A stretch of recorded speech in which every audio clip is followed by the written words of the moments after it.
छौरा जिला पूर्णिया के नामी छै गे छौरी जिला पूर्णिया बड़ा नामी छै गे नामी छै गे डीजे अमित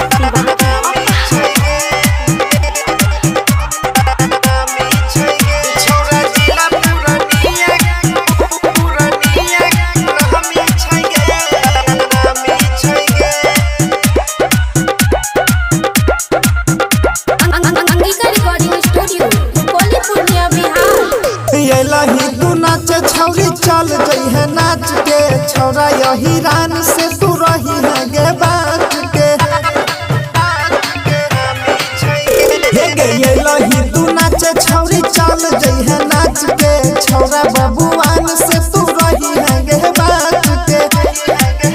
करे माथा न खराब पीके अइली शराब लागे तनी बने डर बदनामी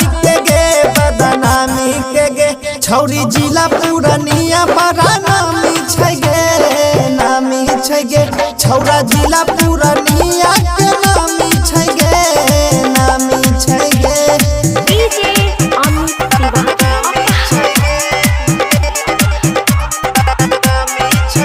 छौरा जिला पूर्णिया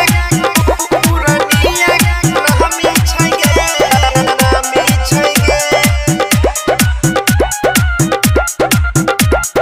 अंगिका रिकॉर्डिंग स्टूडियो रुपौली पूर्णिया बिहार। ज्यादा ने कौरा छौरी काट देबो पंख गे दिने दुपहरिया में फूक देबो शंख गे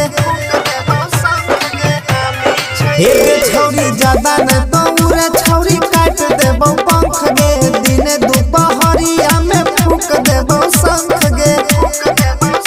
कहो यस के कुमद संगे मुन्ना पर मोधरंग बाजी में छपल कहानी छै गे सब कहे पूर्णिया बड़ा नामी छै गे छौरी जिला पूर्णिया बड़ा नामी छै गे मिक्स बाय रोशन सक्सेना रुपौली पूर्णिया बिहार।